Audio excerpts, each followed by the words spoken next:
Wakati mnakaa waelezeni hao, kama kuna maneno yanajitokeza.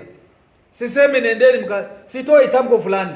Nasema kwamba wewe mwenyewe unajua serikali inafanya kazi kila siku, usiku na mchana, hailali. Lakini kuna watu ambaye midomo zao sijui zikoje. Rais wetu Samia hata dunia nzima inamtambua. Mimi nasoma tu, wewe soma tu hata kwenye hizi vyombo vya habari. Angalia tu hata siku moja.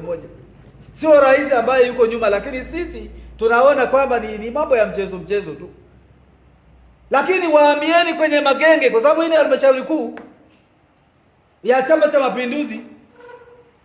Waambieni kwenye magenge watu, nchi hii ilishapata uhuru tangu mwaka wa 61.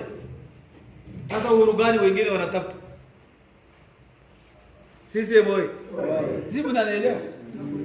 Nchi ilishapata uhuru. Sasa hizi kilichoko ni kazi. Kama tutavurugana, unafikiri utafanya maendeleo saa ngapi? Mimi mwenyekiti ya kwangu ni hayo.